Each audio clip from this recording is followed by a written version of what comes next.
Good morning, good morning, good morning. We are doing a dual deal this morning. Good morning, it's Saturday, the 16th of March. Do you know, I always say what date it is like I am at an assembly. But that's probably because I'm a teacher, right? So I'm Mandy-Jayne, I'm MJ. It doesn't say my name. It does usually, but it says your name because it says me, doesn't it? And if you want to come along to the organisation that I'm promoting today, then you need to go to there, inclusion.me, because we need to include me. It's all about me. It's not, it's all about you. So good morning. You can also see that I am representing inclusion and our background has changed. I've decided to go a bit spotty this morning because we're talking about who we are. Who do you think you are, actually? Who do you think you are? Who do you think you are? I think it's all about the intonation, isn't it? And often that's the thing that we don't talk about. And yet it's the most important part of communication. Indeed, the words are only 5% of what we absorb. So I'm Mandy-Jayne, as I've already said, and you are here. It's great to see you. Please share this space out if you are on LinkedIn Live. Now, we haven't been on LinkedIn Live for a long, long time, and I think people are a little bit nervous about it because it means that sometimes they might be able to, interact. But given that we haven't been in this space for a few weeks because we did a little bit of experimenting, right? There's nothing wrong with that. I'm up for doing it out loud and proud, to be honest. I think that there's enough of hiding our light under a bushel. So I am actually, if you look at me in LinkedIn, it says I'm a cultural cultivator, cultivating the art of culture. I think that's called living. So yeah, I'm alive and I'm a human. And I am also a teacher by trade, which is probably why I tell you it's Saturday, the 16th of March, and it's just after 8 o'clock. Oh, do you know what? I've done it again. Good morning, everybody on LinkedIn. It's a good job nobody was here. I say nobody. It was Philippa and Traherne. I'm going to start again. For those who are everywhere else or hearing this later or watching this on replay, I'm always making mistakes. And I sometimes think that that's the whole point. I was literally just saying that I'm doing it out loud and proud. I'm making mistakes and developing things. And I'm okay with that. And I'm not up for this slick front face baloney, to be honest. It doesn't work for me. For a start, I can't pull it off, not adequately, without massive amounts of anxiety. So I figured that rather than try and get good at everything, which I think is a really big ask, I'm just going to get good at being me. That'll do. So we are talking about the inclusion of me, or www.inclusion.me, because that's what I founded. And I founded it because actually I was rebranding. I was doing what the Sunglasses song, if you know it, says, and I was getting something out of the trash and wiping it off and turning it into something new. No, I wasn't. What I was doing is I was evolving a theory. So I began many, many years ago with a charity called Yell SOS, Shout Help. And I was shouting help.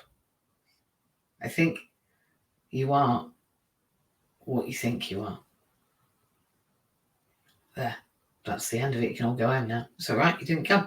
I'm joking. For those that are listening later, I don't mind when you hear this because it's not about who I hear or who hears me. It's about being and doing the thing. And that kind of leads me on to the next bit. So who do you think you are? Who do you think you are? Who do you think you are? Who do you think you are? It really is all about the intonation in those words, isn't it? And actually, communication is, when it comes to words, it's only 5%. It's only 5% good morning. Yeah. So I've had a couple of false starts. I've been saying that 3 times. 3 times a lady. 3 times is when things go right for me. I tend to have a bit of a practice, a bit of a way of finding out how to do it, and then a bit of a bedding in process. Kind of get practiced at it, make some mistakes. I probably should have eaten before this. I just heard my own stomach. I did try, but I'm not doing very well with food just now. It's not an area of the Magnificent Seven I am succeeding at, and that's not because I'm eating the wrong things. It's because it's actually physically difficult to process and digest food. That's a difficult one. So, sorry, my stomach, ignore it. We're in inclusion. We're actually on LinkedIn. We're in Belonging in Business. And today we are promoting inclusion. Why? Well, I'll tell you why. Because who do I think I am? I am what I think I am. I am what I think I am because I become that which I focus on. And why is that important? Well, do you know what? Because if we don't start there, then we pretty much don't need to go anywhere from there. And inclusion has to be, for me, about recognizing where perhaps where I think I am, and who I think I am, and where I want to go, and who I think I'm going to be when I get there. Maybe also who I don't know I'm going to be when I get there. I think that's what they call faith. Because every time I go to the gym, every time I go in the pool, every time I don't eat a cake, not that I can eat cake, every time I do the things that I do, I don't do them, I don't not do them. God, I sound like that song. You know that I'm never not going to dance again. It's a double negative. The teachers in me are there now. I'm like, what did you just say? What? Anyway, that's what I've just said. That, you know, when I think about what I'm doing and I don't do what I know is in my best interest, it's not because I want to do it. I don't. Actually, I want to eat Haribo all day, but it makes me poorly. I can't eat anything much all day, but Haribo, it didn't make me well. It meant my sugar spiked. It made my mood bad. It affected my hormones. It made my cells inflame, and I was just one of the unlucky ones. And there's a lot of us for whom that's true. Not all of us. I know some people eat what they like, do what they want. I know there's anomalies. There's always the thing that didn't do the rule, whatever it is. Remember the exception that proves the rule. You could hear it come into my my reality then. So, yeah, I'm promoting inclusion. And why am I doing that? Well, actually, I'm giving of myself. On the 29th of March, I am giving away, a whole weekend, to be honest, to inclusion, because that's what inclusion deserves. It includes me, and I include it. And that's pretty much of who I am and who I think I am, because I include myself and I include those that I care about and that which is important to me. And I focus on it wholeheartedly and I give my all. So I haven't just rocked up to speak there. I haven't just done that. Not that that's, not enough in itself, but I've put my heart and soul, my attention, my staffing, my money, my intention, and my team to this event. And I've done it in aid of inclusion, to push this fund over the line now, because it needs to be done before we're at the Disability Expo, before Accessibility Partners is there, because I would like to crown the first disabled entrepreneur at the Expo on stage in London, and hopefully invite them to a night away so that they can be treated as the entrepreneur that they are, and exposed as such, in order that their minimum income guarantee can be doubly met. And maybe now by next year it'll be that they didn't make the minimum income guarantee, but they may be 10x it, right? In Grant Cardone's words, maybe they're 10x their future, So that I want it to be that successful now for that individual. That's the intention. That's my attention to my intention, and that's what I've done about this room this morning. When I thought about, who do you think you are? It was something that somebody said to me the other day. Who do you think you are? I was like, hang on, who do I think I am? Who do I think I am? Well, I think I'm another person. That's what I think I am. That was all I had. I didn't know that any of the other things meant that I couldn't speak up and speak out. It's not true, is it? I can, as long as I do it respectfully. So I was hastened when I started to think about who do you think we are, and we're gonna get onto that in a minute, because I feel like I haven't got there yet. And I'm just gonna I'll share that in a minute. As I was reading my Raise Your Vibration book, as I was thinking about early childhood, because I'm working with some interesting individuals at the moment, because I'm on placement, and I was thinking about the effect of that early childhood and the things that I did. And the first time I remember people treating me like, who do you think you are, was when I was 5. probably before that, but a major one was when I was 5. I went to the primary school. I'd already been to school for 3 years because somebody put me in school before I was 2 because it meant my mum could go to school and work. So she put me in this weird school with 100 kids. And it was on Broome Valley Road, and it was just a house. I now know, when I think about it, with a big a bloody great garden at the back and annexes, but it was just a very big Victorian house with a really weird woman called Anita running it. Anyway, that school for 3 years was pretty much a bit like a prison. I'm not being unkind. I'm not. It was really difficult. We wore straw boaters that had elastic around the neck, around your chin, and we had to march everywhere in lines. And I had my bottom smacked on the stage. The stage was just in a room, and it was a thing. I mean, it wasn't even real. Not really. Not when I think about it. And her office was just somewhere in the attic, and it was scary as flip. And the corridor that I used to be scared of was just the ginnel, the tunnel down the side of the terraced house that felt like the moon. It felt like it was as long as going to a different country. And walking up from the front path, because I wasn't that strong with the walking business because I was always in hospital, felt like I was going to the moon. It was awful. Anyway, so I've been there for 3 years, and then I went to this primary school. I remember in there I'd been doing French and geography and history, and we were formulating, formula in maths, and I can't even describe. I had to read, wrote out loud. I had to get through the reading scheme. I had targets. I had metrics.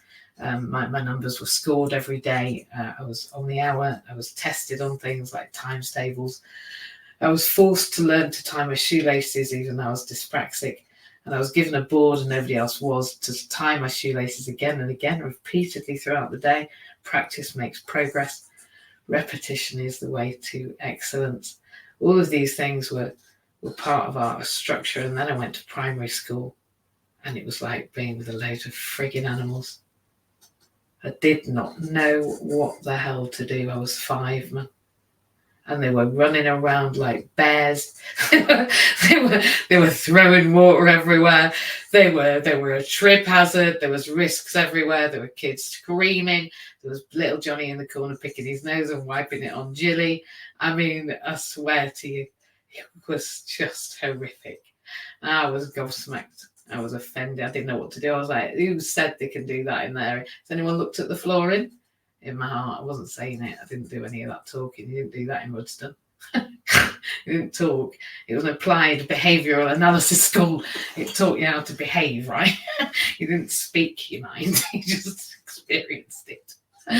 And but I was like, I can't deal with this. I was overwhelmed. Noise, sensory. They'd managed my environment, so I didn't go do Lally. And I'm not sure which came first. Was I autistic? Of course I was.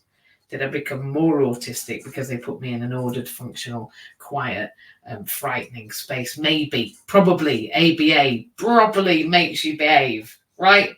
It makes you behave. It does. And they definitely had those tendencies, if not those practices. If not, it wouldn't surprise me if it wasn't like written into Anita. I'm not going to say her surname. She was like Cruella de Vil, honest. That woman was made because of her. When I saw her, I was like, ah! Anyway, that sounds horrible, but that's how it felt to me. So when I met Cruella, maybe that's because Cruella was made that way, so that everybody recognised the nasty person that was going to like take them out as a child. But that was what my first 3 years about. So who do I think I am? Well, who did I think I was kicking off in a 5-year-old's classroom? I wonder if my teacher, who I'm actually still in touch with, her son, I wonder if she remembers me being just a bit indignant, I was raging about that entire day. So much so that me and Ruth, I won't say her surname either, me and Ruth from the same school, who can attest to the fact that for 3 years we were treated pretty difficultly. Very brave. She played the violin before she was 5, that one. Like some sort of concert pianist. Well, no, obviously not like a pianist, but you know what I mean. She was wildly good at the violin, that girl. Like, it was wild, but she did it like first thing in the morning, last thing at night. She did it in her breakfast, she did it in her sleep. It was weird. She was weird. But she came to school with me and she was a bit better at being less weird than me. Well, loudly. Because when I got to school, I realised that they all talked, well, they screamed and snotted and everything. So I could pretty much start to speak a bit now and again. Not much. But I used to do it in symbols as well. So rather than talk to people, I used to step out and go, yeah, here's a little tidbit we can do with it. And I was talking to Trey this morning actually about this painting that came from the school thing, that kicking off because they were all splashing water and throwing it on. Thought they were on a trip hazard, they're going to slip up, and people were stabbing each other with scissors and wandering about with paper clips and unwrapping them and all this malarkey. I was not happy. I was 5. We were all short of having condoms on the table leg, which later on happened in school for me. I was the teacher at the time. So, anything in the classroom really from that point on happened. I mean, really, anything you can imagine has happened in a classroom. Not that you'd think anything would, but here we are, kids kicking off, teacher, great teacher, loved her very much, ended up loving her. But in that chaos, I was like, what is this?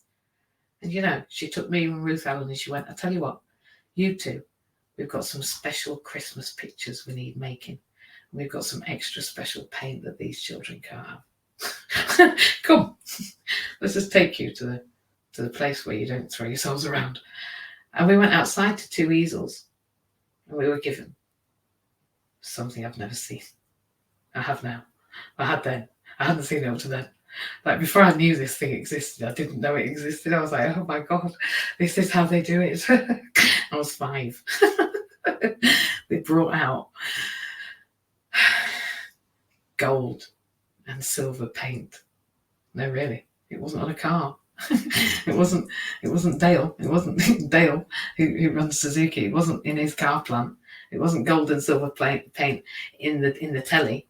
It wasn't gold and in the telly. It wasn't gold and silver paint somewhere else in somebody else's house. It was in my hand in a pot, and we were given black sugar paper. Do you remember sugar paper? We were given black sugar paper. And I remember thinking, oh, they've given me the galaxy.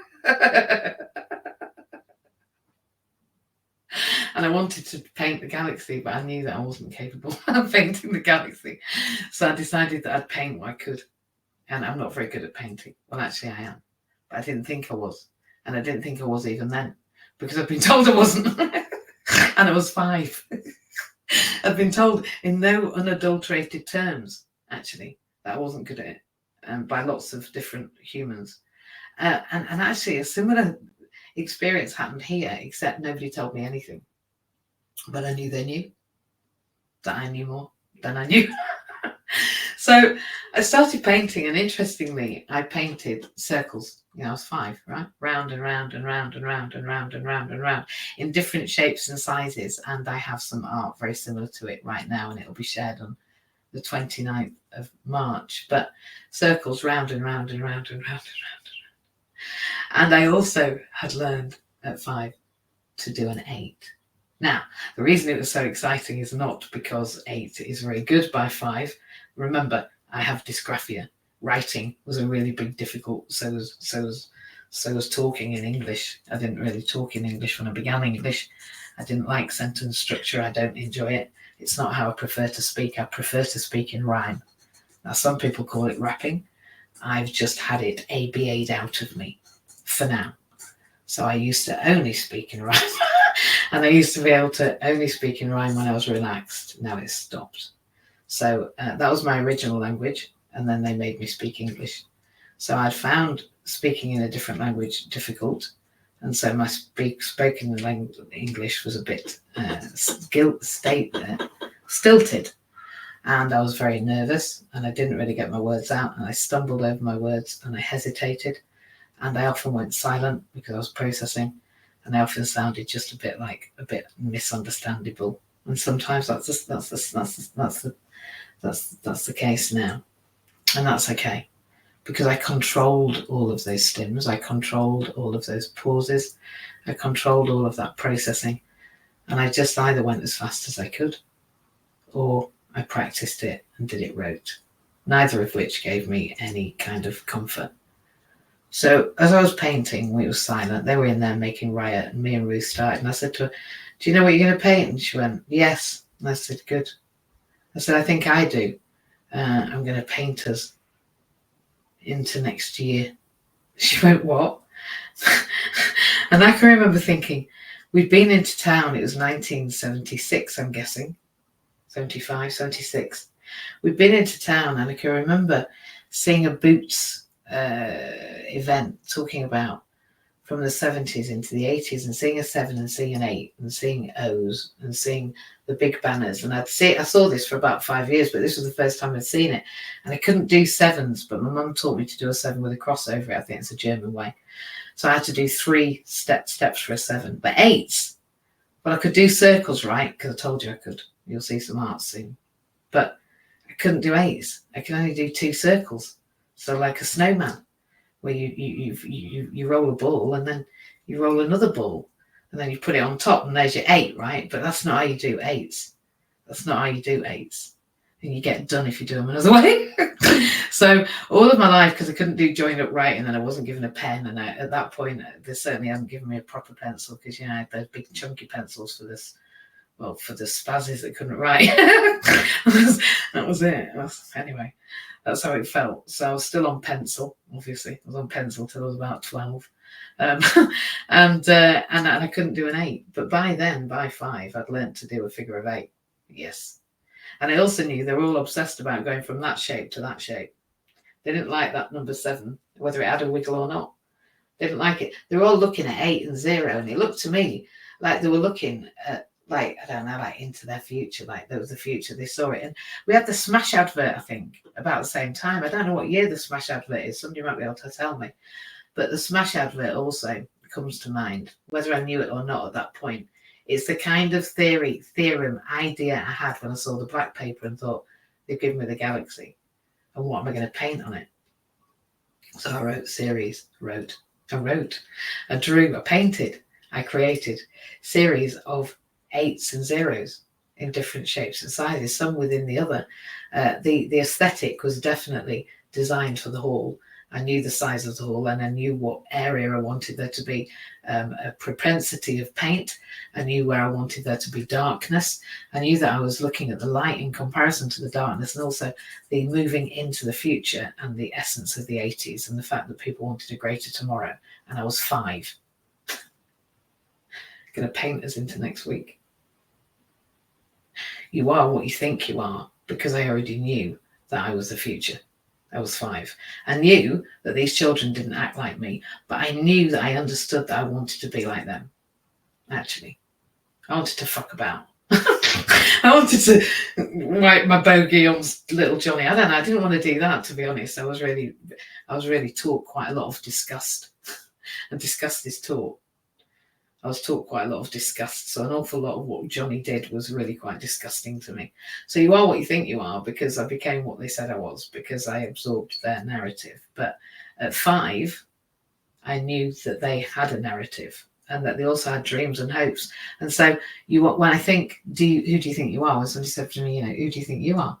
Well, I'll tell you, I am the future. And I'm the future because that's the only point of being alive.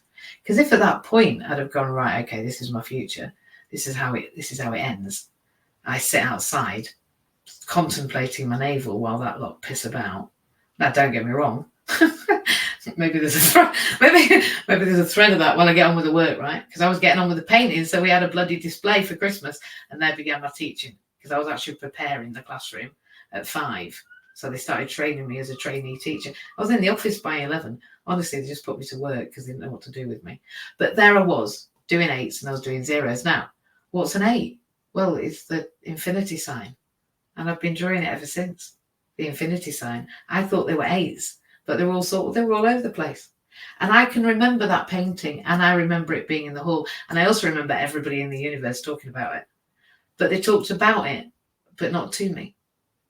I don't remember, funnily, I don't remember people directly talking to me, I'll be honest. I don't think they knew how to talk to me, because I was a bit strange. And if they talked to me, I just talked to them to death. So I think they avoided it a bit. But that was my beginning of feeling included whilst not being included. I understood what was going on. I could see everything that was happening. I knew they had to take me and Ruth out because we didn't know what to do, and they didn't know what to do with us. They didn't know what to do with these two weirdos that had been hothoused for 3 years and turned into some sort of little professors. And then they were dumped into a state school at 5 because this place had kicked them out because their parents didn't have the money and they didn't have a job there. Because, my mum didn't really ascribe to the whole not allowing me to be a human. She did want me to be catered for because I had obviously come out strange and I was disabled. And that private school meant that if I was in hospital, I was in hospital. And if I was at school, I was at school. And they could keep me all hours. And, that's the whole point of independent education, really, is that you've got wraparound care. What you mean is you can dump your kids if you need to.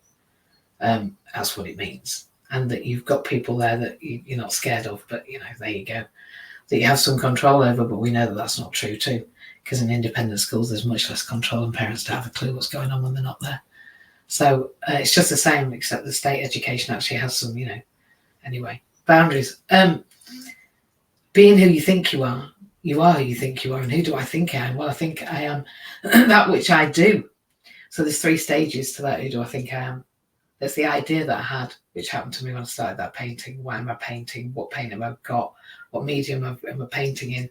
What are my materials? What's my end result? What am I aiming for? Well, I've got the galaxy. I'm aiming for something that communicates with these humans, something I can do, something I can do competently, something that'll put me outside my comfort zone. I mean, I've got to share myself with people, but something that expresses that which I know at 5. So I'm still doing it. And for those of you in LinkedIn, you won't be able to see it, but for those of you elsewhere, you'll see a glimpse, although I've got the background of a poster that is going to be put out. And this is going for the event on the 29th, because I'm here for inclusion, as I said, and alive to tell the tale. You know my story. If you don't know my story, it's going to be filmed. It's going to be processed, and it's going to be live. At Cardiff Bay, a beautiful Pendine house at Cardiff Bay. Blackwater Gallery is where we're at. What an incredible event. What an honour it is to be there and to have such a fantastic environment in which to speak. On the water's edge, overlooking Cardiff Bay, Easter weekend. You can't really get a better gig than that, to be honest. And it's free. That's the beautiful thing. We're just looking for some donations to inclusion to get that 10,000 over the line. It sounds like a lot, but we've been raising those funds for nearly 2 years, right? And actually, it's time. That means that we can crown the first disabled entrepreneur at Disability Expo. I'm going to ask a very famous Paralympian if they will help me by crowning them. So, and it ain't Karen Dark, although she could do it if she wants. I'm going to ask somebody actually that rolls through the world in a similar way to some of us, and you never know, do you? Because you can only ask. So who do I think I am? I think that I am a cultural cultivator. I think I have been from the age of 5. I think I was looking into the 80s when I was in the 70s, and I think I'm looking to 2050, and we're at 2023. This age that I have a 10-year plan. I've already seen beyond 2050 because I was Imagineering at 5 when I looked into the 80s, and I'm Imagineering now a world where my hover bike takes me to speak to the groups of people that need to understand about inclusion in 2050, because why not? I saw a 90-year-old the other day who's living independently with extra care in a beautiful flat that I would live in tomorrow with 3.5 hours a day of care and support and people running to her needs and making sure she's safe and supported. And if that's how 90 is, I've never really seen a 90-year-old I wanted to be, but I have done now. So now I just need to find 117, 120, 130-year-old. I can remember looking in the Bible, reading the Bible and going, wow, 130, what would that have looked like? And I think we're on our way to being able to see it, certainly with the secrets that rich people have. And I'm telling you, they have. I'm uncovering some of them. And as I do, I'll be sharing them just like I did into the 80s, as I shared the idea that they were after all of the smash advert stuff. They wanted the future. I almost feel like I knew the computer era had happened before I understood anything about the home computer. It almost felt like I felt the internet arrive, and I don't know what year that was either, but I'm sure we're going to find out. It's like I knew we had a different way of connecting with the universe, because I do believe in the evolution of AI, right? That now we have a way of interacting with our things. We used to say that things are sentient. Well, actually, we're creating them to be, because they are being automated at our will. And I think that's what we think of as when we made our universe sentient. And I think that when I was alchemizing with the paint, when I realized what the point was, because I saw the end result, and indeed when the art pieces went up, I knew what they were after. And I'm crafting something now, because that's, for me, who I am. I'm an alchemist. I'm a crafter. I'm a creator. I've been saying for a long time, I'm not this, I'm not that. I'm not an artist. I'm not a counsellor. I'll never be a therapist. I don't want to be. I never wanted to be a social worker. I definitely didn't want to be a therapist, because I ascribed these ideals to it, or these ways that I had to be, like being a kid. Like, what? I can't go in there and do that. Equally, I don't want to be grown up and I'm 5. I do want to go in there and play. And yet they gave these ideas of what parameters were. Well, who do I think I am? I am that which I imagine. Then I am which I practice. Because I painted then, and I've been painting in gold and silver ever since, you know. And I've been challenged this week to get my art out. Wow, I tell you what, I've never had such a dirty phrase say to me in all my life. I mean, I said it, get your art out. They said, could you share some of your pieces for the event? I was like, what do you mean, share them? What? Show people out loud in a space. What? Mine? My doodles? Nah. I've got some clients. They have some stuff. And they went, no, I don't think it should be about your clients. And I was like, are you sure? Funny, isn't it? That way back when I was 5, the idea that I was taken out to do art, because I was especially good at the conceptualization of it, or the use of the pen, or the pencil, or the paint, when I was given free rein, not when I was forced into some sort of graphical representation of shape that they decided, predetermined shape making. What? Not very good at it. Good at practice, but it's just not my way. When I was given free rein and some way of working, then I created stuff they put on the wall, right? And I'm pretty much there now, when I'm allowed to create, co-create with other people, when I'm allowed to alchemize, when I can be who I am. Then when what's in my head, in my heart, in my plan, in my journaling comes out of my sleep, that comes from my sleep talking, I record my sleep now and listen to it, comes out of my reading, my learning, what I focus on, what I focus my intention on, what I make, these events, this alchemizing of people, of bringing people together for one common cause, all of this creates who I am because of the practices that I do. So we are what we do, we are. It's not who I think I am, it's who I do I am. And that's how I be who I am. And what I've also realized, and of course I've known it all along, is that the more comfortable I am, is the more authentic I am. And we realize now, because we've just measured it, that authenticity is 40,000 times louder than any other emotion. And that includes shame, which I thought that would be the loudest. I did. Shame. And happiness. And somebody said joy. And a couple of other people have said, it's fear, right? Would be the loudest. No.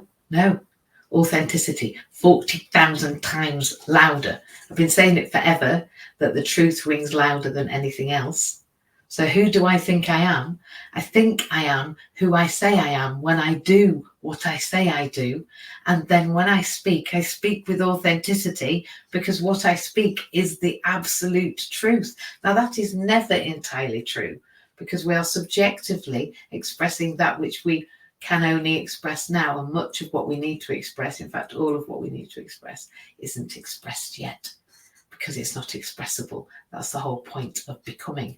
That's what gene expression is, when we are expressing our genes. Now I believe that we can only express our genes sensibly, without inflammation, when we express them in equilibrium. And equilibrium is achieved through the Magnificent Seven. Eat right, move right, think right, drink right, poop right, talk right, sleep right. makes you be right. Makes your parasympathetic system and your sympathetic system sit in equilibrium. So our expression then is equal. Now, that does not mean we can't get excited. We're allowed to excite our energy, right? But we have to bring it down again. What goes up must come down. We can't just excite the shit out of ourselves all the time, because otherwise we'll burn out. When we burn out, we have to take loads of time off, scrambling back up to get where we were again. So it's not worth it. So we need to create equilibrium. We need to create order in chaos.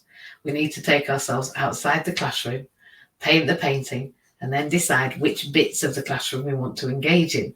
We don't just say, fuck the classroom. That's not what we do. We don't separate kids from the classroom. We don't make separate schools. That's ridiculous. It's literally ridiculous. It's so ridiculous. I'd like to talk to the Department for Education and the leader of whatever the hell made those decisions, because it's ridiculous and it has to be halted with immediate effect. An ALN school, give me a break. So we can't be doing. See, me and Ruth, where would we be now? Where would we be if I hadn't had to grapple with the others that weren't like me, in order that I could be included in a society that didn't yet understand who and what and how I was? Who did I think I was? Well, I didn't know I was autistic, and it didn't matter. They didn't know I was autistic, so it didn't matter. They just didn't know what to do with me, and they ascribed it to my schooling. Then they ascribed it to my family. Then they ascribed it to my ill health. Then they ascribed it to my hospital visits. They'll ascribe it to whatever they want. It doesn't matter. What does matter is when they label something and then segregate a race of people or a group of people or a whole nation of people because they don't know what to do. Who do I think I am? I think I'm a cultural cultivator, in that maybe I don't always agree with the norm. And maybe we're sick of being expected to be sheeple. Somebody said to me the other day, well, you see, it's all this rights-based stuff. You've got what you wanted now, see? You have to be careful what you wish for, you lot, you do. I'm sorry. Yeah, because you had a right to it. Now look at you all asserting your rights. We've got everybody asserting their rights now, like everything about everything, you woke lot. Like literally, you were the beginning of it. You that said that you wanted to be able to get on a train or a bus. Come on. I mean, they're not quite as overt as that. But yeah, you've got your rights base. And I've even heard it from other disabled people. Well, it's because they're demanding, aren't they? They're pitching us against each other. She expected she can get that through the Nina Maria Pink. Can you believe it? Like, really? Let's all judge each other for the type of computer we think we can use without our hands because we're tetraplegic. Oh, fucking lucky she is. She can use a computer with her voice. She got a MacBook. She can't use her arms. Shut up. If you were like that, wouldn't you be all right with having a MacBook? Do you think that's really a really big thing to just shut up now? Let's not pitch each other against each other about the reasonable adjustments we have. Let's not play disability bingo. She got that, why can't I? It's not about that, and neither should the assessors be treating it that way. Who do I think I am? I think I'm a person that's got a right to be part of that classroom. I think I'm a person that probably knew more than all those kids put together right then, right there. And yet I had least attention on account of the fact they didn't really know what to do with me. Should they have excluded me from the classroom and put me in an ALN class? Would that have given me a calm environment in which to grow? Yes, probably. And then I'd have been even weirder and not fit in with anyone ever, maybe. Anyway, I don't think we can do it that way. I don't want to just sit with autistic people. I don't know about you, but some of them are really weird. I don't just want to sit with blind people because I'll be honest, some of them are really insular. I don't just want to sit with deaf people because, do you know what? They really are just a law unto themselves. And that's just carte blanche racist of me, or whatever it is when I'm talking about an ableist, I don't know. But I don't just want one thing. I want everything. I want society to reflect society. And we can't do that by segregation, alienation, and going, well, they understand them, so off they go understanding them. We've got to live in the bloody world. It's ridiculous.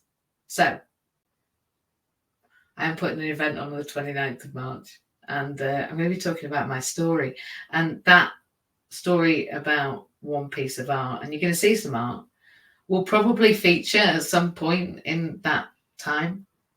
Probably not heavily, from what I remember, but I think there'll be a nod to the art that you'll see in the space that we are. And I will be sharing that art, whether I like it or I don't.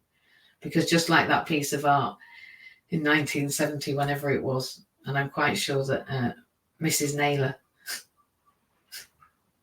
my teacher at the time, will tell me it was beautiful. I don't think she ever told me at the time. I think everybody else talked about it except at me. And, I think that's been about me without me a lot of my life, because they didn't really know what to say, that awkwardness. So who do I think I am? Who do you think you are? Was what somebody said the other day. I think that I am an inclusion cultural cultivator. I am a disabled person in 2024. And as I looked into the 80s and I realised we were moving to the galaxy, we were looking beyond us, we were looking to the Smash advert where the aliens were on there, with that hysterical laughter going, when Smash makes mash or something, mash makes smash, that one. And they had the potato smashers as hands. I remember they were aliens, and I want all aliens to look like that. But I remember going, there's a world beyond me. There's aliens out there, maybe. They're on the telly anyway. I don't think they look like that, but people think that. And they're looking into that, and they reckon that by the 80s we're going to be out there. So I've got loads of people to move to know in my lifetime.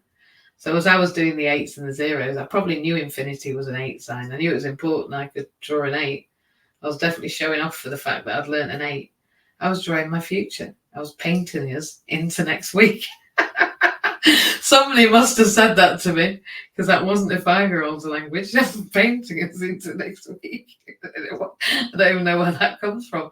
But Ruth might even remember it. I wonder if I'll get to meet her again. So those stories and many other stories are going to be part of my story series, because at the end of the day, I'm a storyteller. I'm a gypsy. Let's be honest. I'm a bit of an airy fairy angel lady. I would say that I'm probably, when I say I'm an alchemist, I'm probably a bit of a fortune teller, in that I've told my own fortune. When I was talking about this today, I'm charged to see if I can find the ridiculousness of something that, there we are, that I found. I may not actually. I may not. No, I don't think I can. That's the one that we had earlier. I don't think I can. This shows you that you should look before you do. Now, I'm not going to find it today. That's all right, because if I'm meant to, I'm meant to. We are already at 22, and you're welcome to come up and talk with me. I am with somebody at 9 o'clock. So this post, you're going to see it on LinkedIn. You're going to see it everywhere. As I'm here for inclusion, I'm alive to tell the tale, and it's my story. We're going to be recording it. We're going to be putting that footage out, although there will be donations based afterwards as well. It will just be using this QR code for you to go and see what we're doing together. You can register there. There's a QR code. I don't know actually if you can see it. You can, whether you can actually do it when you're on the other mediums and you're watching this back, I don't know, but it'll be out there by Monday, which is useful. And of course, we've done it a couple of weeks beforehand. The team's growing in their capability and competence. We even have a schedule for the day. The cameraman is booked, and the event's beautiful. Our social media manager is running around Cardiff doing all sorts of beautiful things in readiness, and I really feel like who I think I am is somebody that has a fantastic team around me. I feel included. I feel that I include other people, and I feel like we have only just got started. The first disabled entrepreneur is going to be groundbreaking, and it is what the government need. They know that the system around us needs to be circumnavigated. We need to be integrated into it, and there needs to be a lived experience in that. We know that the tacit information, the tacit knowledge, that's the embedded knowledge that we have in our system as disabled people, is something that is not something they can buy. They can't train it into people. It's just a lived experience that nobody can coming up that can that can replicate, and that's why we need to be back to apprenticeships as well as degrees. We need to change school completely. Matt, you're somebody that good morning, that likes the idea of changing school completely, don't you? Morning, MJ. Morning, everybody that's here. Oh, well, you know what? I'm a massive fan of change, a huge fan of change, because ultimately, I believe it's one of the things in life that we can't stop. Change is all around us, right? And if we don't embrace what we can't control, then we're certainly going to lose the battle, because that's just it, isn't it? If we can't control it, we're doomed. We're stuffed, because we just put all our energy into something and constantly wake up every single day hitting our head against a brick wall, the same wall, only our heads change shape because of the amount of times we keep hitting that wall. And possibly there's not many brain cells left at the end of a week, let alone a lifetime. So, you know, MJ, I'm just listening to you this morning. I've been I'm multitasking again this morning. I find Saturday mornings a bit like that. But I've got two teams going on at the moment, and one is doing a huge wedding in London. And so I've been monitoring social systems, etc., to make sure that everything is running. So I've been listening intently in the background, and you capture my attention as usual in the, you know, the way that you talk. You beautifully flow with words. And I've said it before, you just remind me of the female version of Russell Brand. And the way he speaks really just makes my ears go, ting, you know, let me tune in. And MJ, you've done the same. Your story going back right the way through early childhood, at school, I think the way you described that, I clearly think, you know, this has got to be recorded, right? Because I would love you to listen to that back, because you never heard a word of it, right? Not a word. Not a word, Matt. Not a word. But there's so much in what you said. And it's really, really, really helped me identify at a deeper level my journey. As you was talking, I was sharing in my mind my journey, and I was thinking, do you know what? Yours sounds as a traumatic experience as what mine did. And that's just, if we look at how many people are in this room at the moment, there's not many. And I think, wow, if we are all in that zone, just imagine how many more millions of people have shared that experience. And there's one common thing about that. It says something about school. School is shit. It's just how it is. It's just how it is. There's no other way around it. And it's not really their fault as such. It's the people that are guiding the school. Because school is just a building after all, but it's the people that show up inside it that are supposed to be the people that educate us to become great. Well, if we look around us right now, we might be becoming great. It's definitely greater than we already were, but we definitely didn't leave school great. We just left school. And personally, I got kicked out, so I didn't even leave willingly. I got thrown out. They were begging me to leave, Matt. Begging. They were with the door going, "Can you go yet? Is there any chance you don't have to? You've had a school nurse for the last flipping 11 years. Like, we've had to employ enormous amounts of people. Can you piss off now?"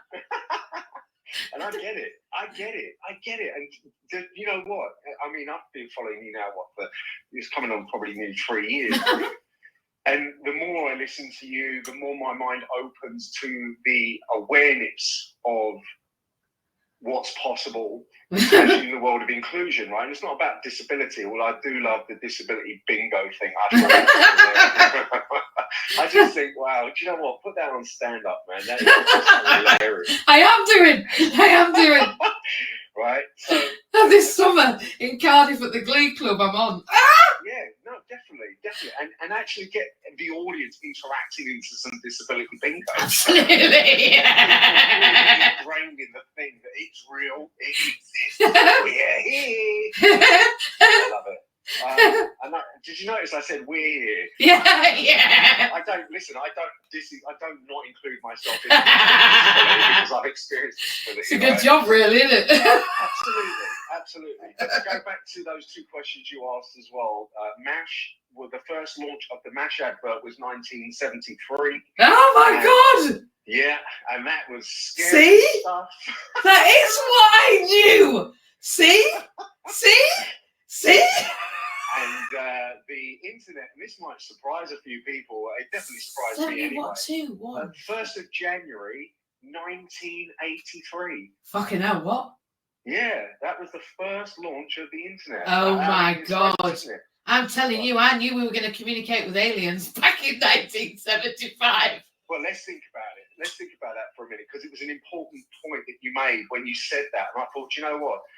I don't know if it is a special power.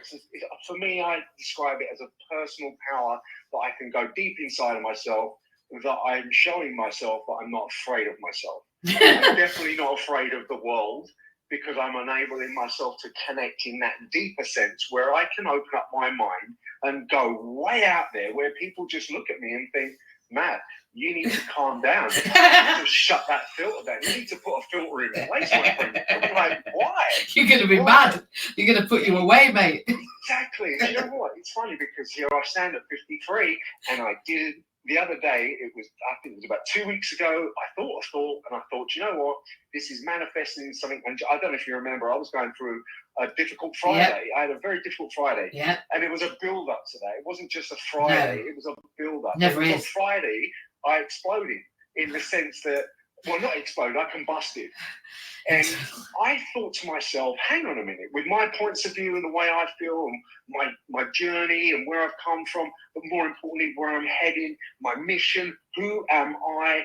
Who do I want to help? Well, I want to create certainty for people in the world. I want to provide thoughts of hope, different perspective, etc.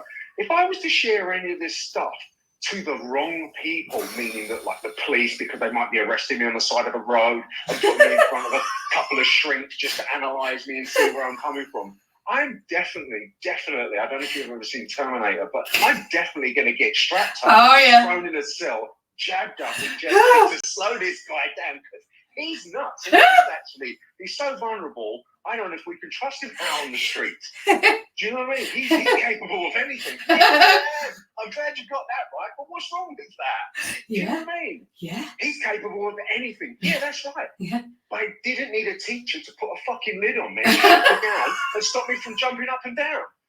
No. You know what I'm saying? No, so, you know what? Your story is incredible. Absolutely incredible. I really do suggest strongly that you take some time out sometime before possibly the 29th, because I know you've got a big event coming up there, but definitely before us, and listen to yourself and listen to that journey, because timelines are important.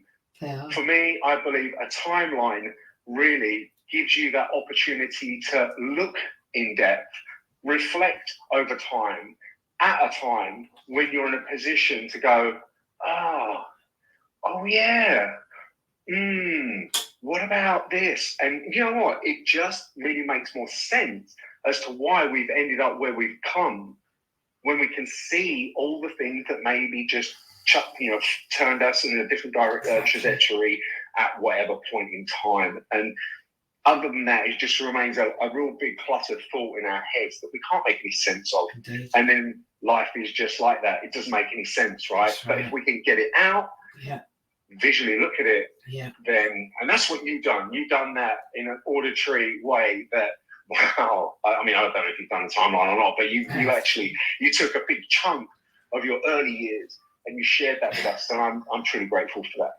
Thank you. Thank you, Matt. I think that when we're trying to think about education, everybody's banging on about it. I mean, I'm really quite frightened. It's not just education, right? It's everywhere. I went to something called a Family's First event the other day. And actually, if I translate what that means, it was all of the organisations that are gathering together to garner resources to put into autistic children that are alienated from the mainstream and put into the ALN system, which is going to be kind of in between special school and mainstream. So this is the middle group, and they are garnering all of their resources. They're getting together and they're having these events to try and show families this is what's going to happen to their kids. And it's like an army of additional learning needs providers, but they don't really know what the goal is, and they don't really know where they're going, and they haven't talked to each other about where they're going, but they're all getting together in different places to say that they're going to do their bit for this great this great victory that they've got to have, but I'm not really sure if they know what they're going to do with all these kids once they've tried to integrate them. So it's already a problem, right? Oh, it's massive. It's huge. It's another problem they've just created just purely because they haven't really found a solution. No, they're trying to throw shit at it. People. The solution isn't fixing people, is it? The solution is how we fix people, how we make people grow, how we help people encourage growth. Yeah, how we accept ourselves, actually, and each other. Absolutely. And that's the big thing, because, of course, it's developed on let's put them into a rank order, let's put them in rank of age capability, and then if they are below this certain criteria of what is normal, this normalizing of our experience. If you look at how I'm trained in a life course approach, but it's quite an out there theory that Erickson had for social workers, that we are interacting with our environment in a structural way, and that our family and relationships around us help us interact with that environment, and that we are impacted by our parents and all of those substructures, and that we impact those. Like, this is groundbreaking stuff, right? No, I agree. But it shouldn't be. Should it? But the world is a mess, and I've got some theories. I'm not going to share anything on here about some of the stuff that I talk about, because somebody would say I'm a dictator. No, that's something that Saddam Hussein would have said. And it's like, hang on a minute, no. There needs to be a new direction, because all we're doing is the same thing, listening to the same people that are leading this country and leading the process of this country. All they do every day is turn up in a room, argue and battle with each other. They don't actually make any progress. They're only in it for themselves. They just want an autobiography and some speaking gigs at the end of it all, just they can top up the purse. There's no other reason I can see for anyone right now, apart from the quiet one sitting in the back, possibly just watching all this stuff go on, going, what the hell? That person's called MJ. yeah, it is like watching a jungle or a zoo or a bear garden or a 5-year-old classroom, right? Absolutely. And why do we think the world is in such a mess? Well, this country is in such a mess because it's okay to argue. Every day we should have a battle. There is no common ground. We're not going to agree to move on and enjoy ourselves and have a laugh. What it's all about penalties. You don't do this, you don't do that, you're going to get penalised. And it's like, oh my God, it's a mess. And that's where I have to stop and go, hang on a minute. Yes. That part I can't control. I see MJ getting in there and she can start taking control. And you know what? I would support MJ wherever that was needed, wherever she needed me. But at that point, that's why I can't watch the news. No, I don't. I'm not going to say silly me. I'm going to say tactful me. Try to revisit something that I believed was not doing me, serving me in a good way. And so I took a long break from it. But then I started realizing, hang on a minute, there is some things going on right now, some significant little changes that really are affecting us and our business and our community. So let's just try it, Matt, because I'm fed up with shouting at Alexa every hour, because it's just really speeding up the process of the week, knowing that every hour goes by in 30 minutes. It's like, whoa, hang on a minute, what's going on here? Every hour, Alexa, shush, because the news is coming on. And I tested it, and I was right. Stay away from it, because you know what? I can't control that stuff. There is nothing good. There's nothing there serving me. It's just a real rhetoric money machine that's destroying lives, destroying minds. And I put my mind pretty much up there in terms of what I can deal with and how far I can go. Yeah. But there's millions of people that just can't, and they watch this stuff every day. And it worries me. Well, I think you've got to stand. I said 3 years ago at the beginning of my recovery from hospital, as I watched them try to kill me and fail. And eradicate me as if I wasn't important, put the DNAR on me in the hospital when I wasn't even aware of it, and fighting for that to be ridiculous as I started to realise that I had a chance to live was just ludicrous, and it's the same irony as looking at the classroom and going, what the fuck's going on? I still look now, but I said, You know, we need to stand really carefully at the boundary of our mind, because everything that they were saying to me whilst I was intubated actually infiltrated whilst I was in that intubation. I remember the dreams, so I was absorbing that even when I was asleep. That's what's happening when we're listening to, I mean, I know I'm talking, you know, everybody knows this, subliminal processing, but the news, the narrative, I even hear it from people who go, well, you see, these children, they're all rights-based. Well, actually, they wouldn't be so rights-based if the responsibilities of the state that they stated they had been met. If when they went, they were safe. If when they went, they weren't bullied. If when they went, they were offered an education that gave them a chance to listen and think and express and become, maybe they wouldn't be so woke. So I just wonder whether it's not a balance between rights and responsibilities myself. There. Off my soapbox now. Treherne, morning. Trey, how are you? Thanks. Sorry to be a pain and not actually talk to you for ages and ages. We kind of took over the stage. Are you there? Morning, MJ. Can you hear me? We can. How are you? I'd like to actually start by posing a couple of questions based off what you just said. Yeah? Yeah. So you talked about an interaction with someone that you said talking about rights-based. Yeah. Yeah? Okay, so you don't want people to understand their rights. What would you have them understand then? Right? And then the same person said woke, which I hate the word woke because of it's the etymology, which I'm not going to get into here. But okay, so you don't want people to be awake. Would you much rather they be asleep then? What do you want exactly? Because all of these people that say these kinds of rubbish, there's something which, when asked what they want, they can't tell you. Exactly. And what a lot of that is based on them feeling a lack of respect. They feel they've had a lack of respect in their own lives. So they feel like they have to then go to get it from other people. But in terms of the main question of the room, and I'm going to say something else, a quick diversion.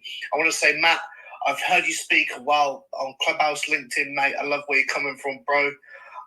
Yeah, you sound like you were a 90s jungle rave at one stage.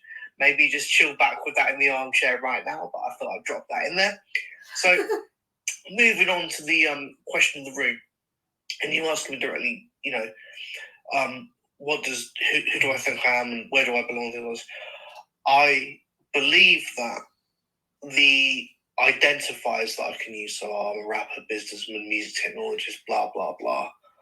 I believe that my sense of belonging is deeper than that, and I believe that I can belong exactly where I want to be.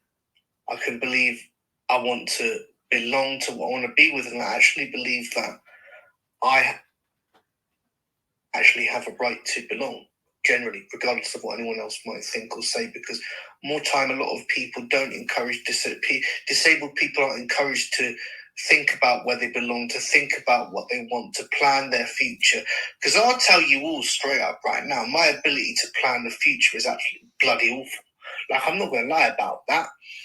But that's because I grew up in Braille jail and special education, because when you've had a lot of stuff done for you, your ability to plan your future and find out where you belong is going to be limited. And another thing we have to remember is that people talk about teenagers and their difficult years and all this. Well, you as a teenager may have had experiences that you wouldn't want for your children. I know many of you here are parents, but we have to remember that those experiences that we've had as teenagers, they can sometimes grow us still. And disabled people quite often haven't had certain experiences, so they're not grown. So we have to find different ways of growing. But, you know, I think it took me a while to find my sense of belonging.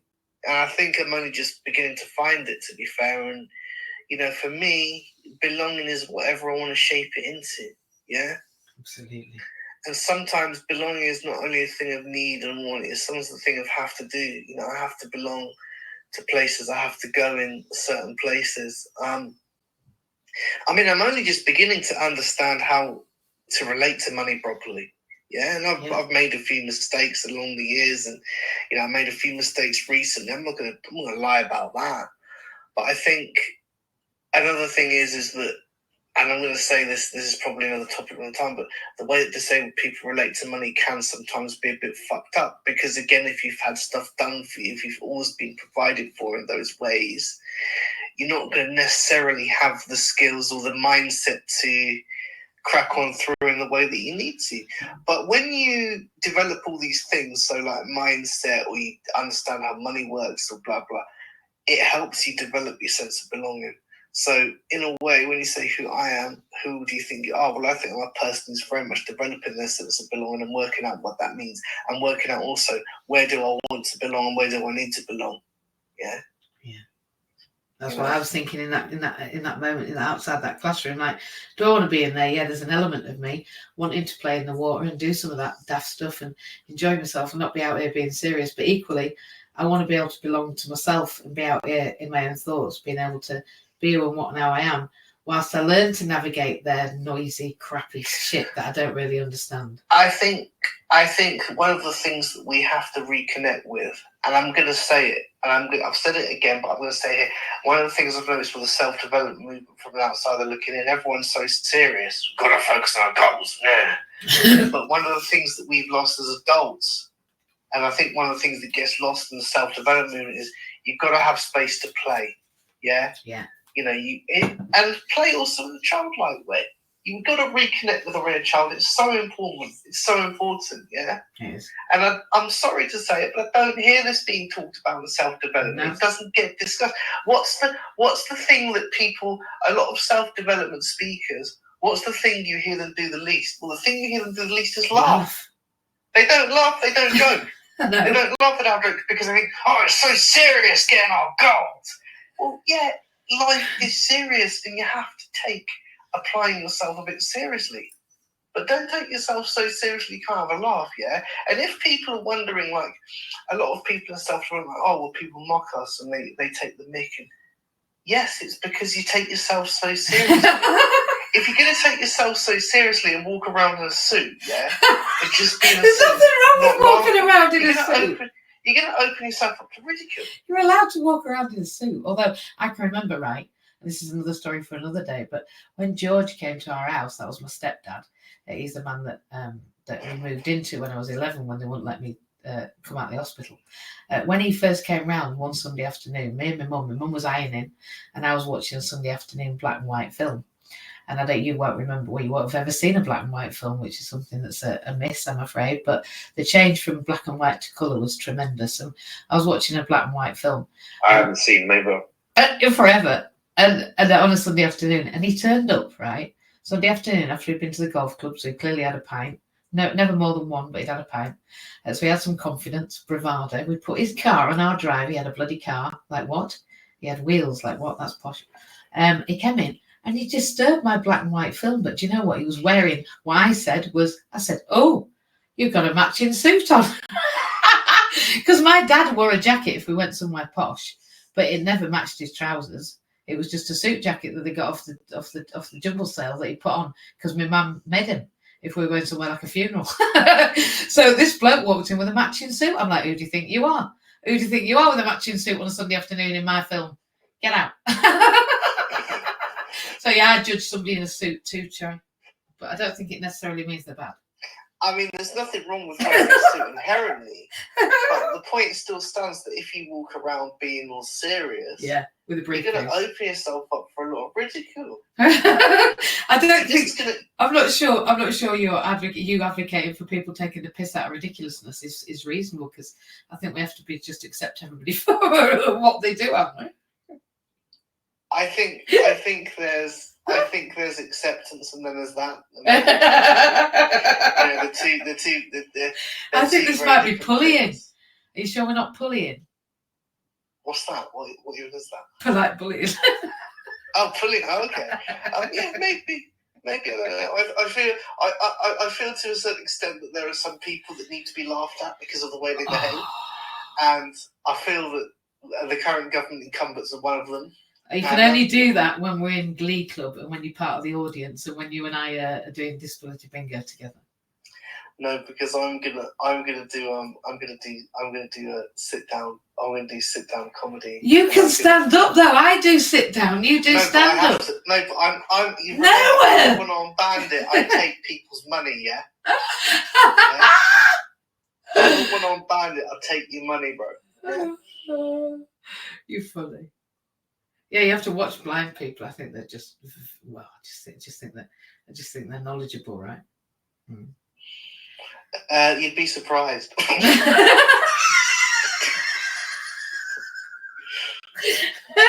That's not right.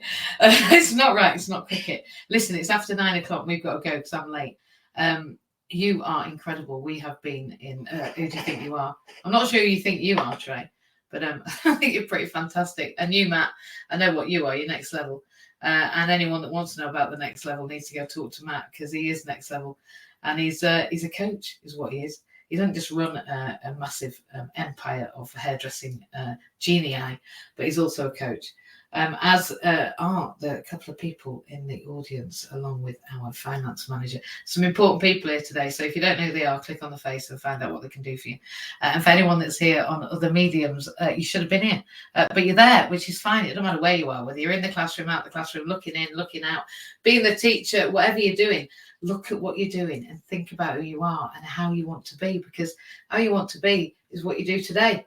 And it is as simple as that. I honestly didn't get it. It can be couched in any terms, but it is about you are what you do.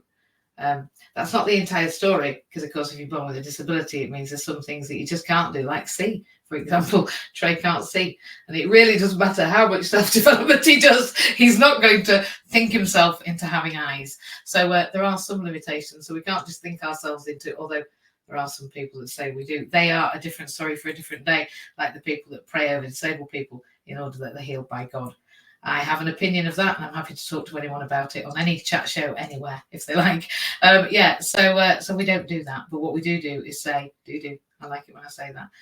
I am so childlike. You see, as Trey said, we need to engage with our child, our inner child. When I say do, it makes me giggle. And there's lots that makes me giggle, and I'm still giggling even in my local authority placement. I've been giggling this morning with you, and I think when somebody said, who do you think you are? I was like, well, I think I'm a person. And I've decided at the end of this exploration that I am indeed a person. I don't think I came to much of a different conclusion. There's a problem there. But I did think right round it for about a week. So I hope that they're happy with their statement of who do you think you are. And for the one that said it, I hope that you can hear this. And if you do, come back to me, because that's who I think I am. I still think I'm a person, and I think I've thought about it, and I'm still okay with that. And it's also led me to all sorts of things, including sharing this event. Don't forget that on the 29th of, Good Friday, actually. It's Easter. It's Good Friday. It's on March the 29th. It's going to be a week exactly after my birthday. It's quite an important birthday. And it's a week after. So I am donations to inclusion. We're going to take it over the 10 grand, ready for that, so that we've got time to award it on the 5th of July. So we've got between the 29th of March and the 5th of July to select, choose and appoint our first disabled entrepreneur. We're on a timeline and we need your attention. If you're there, we're going to be recording. If you want a video recording of yourselves, of who you are, of what you are, if you want some help, there's somebody there to do that. So if you didn't have any video footage and you wanted to come along and book a slot, there are slots to be had. I think that's an amazing offer, because actually you just can't get it. We'll share you that footage as part of your donation, so you can get some footage. And to book somebody to come and film you, it's a few £100 if I was you, I'd come along. So there's all sorts going to be happening. There's also some products that I'm sharing, my story. We're going to be filming some parts of the event. There's free refreshments as you come in, and there's an art gallery with an art installation that's second to none. It's on the water's edge, and it's Good Friday. Literally, it's the most beautiful, elegant and intimate storytelling environment. And believe me, you'll want to know the man that runs the gallery. It's why I'm there, and it's who I am. That's who I am. I think I am Mandy-Jayne, and I am not going anywhere except where I wish. And as Trey said, I think that pretty much we are having exactly what we want when we want, because we believe in ourselves. We're going to go now. I've been Mandy-Jayne. I'm back on Monday morning at 6 o'clock on Clubhouse in MJ's house, and we're talking about who you think you are. We're also talking about it again on Monday night, and at 8 o'clock on Monday night we're moving into the who do we think we are, in terms of how we circumnavigate these systems, because lifespan planning is all about applying what we know. It's all right knowing all this stuff, but we need to apply it. So we're going to be going into stage 1, which is, oh my goodness, I'm having a baby. It's kind of where it starts, isn't it? And I have been going right back, way back when. So what do you do if you're going to have a baby, particularly if you're neurodivergent? What does that mean? It's quite an important subject. And when I was a nursery nurse, which of course I still am, but when I began as a nursery nurse, I never really realised that we'd still be in 2024, where if you have a learning disability, it's very likely that your baby's going to be removed from you. If indeed you manage to complete your pregnancy without being asked to sterilise, or indeed forced to sterilise your baby. If you have a Down syndrome, you will be forced into sterilisation. You won't be allowed to complete that pregnancy, and then you will be sterilised. And there'll be a team of people that will come and engage with you afterwards to try and encourage you to choose to be sterilised. This is still happening. And I never realised. So they're the things I've been learning. That's who I think I am. I think I'm somebody that watches and waits and sees what they really think, as opposed to what they say they think. I have been Mandy-Jayne. I'm a trainee social worker. I'm a Senko. I began as a nursery nurse. I'm going to be talking about what happens when you're pregnant, because I think if I don't, then there's going to be many people on a road to destruction that they didn't know they were on, because somebody's already decided what they are and who they are before that baby's even born, and in particular what they're going to birth. That to me sounds a bit like World War II. So for me, it's a very important narrative. It begins as a thin edge. If you are Down syndrome and your baby's going to be killed, then that's a thin edge of a wedge that says if you're neurodivergent and your child won't be adhering to the protocols, then maybe genetically we need to be choosing not to have neurodivergent children.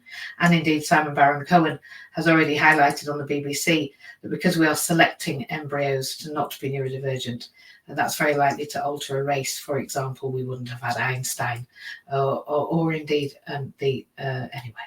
So we're making choices that we're not even aware we're being made.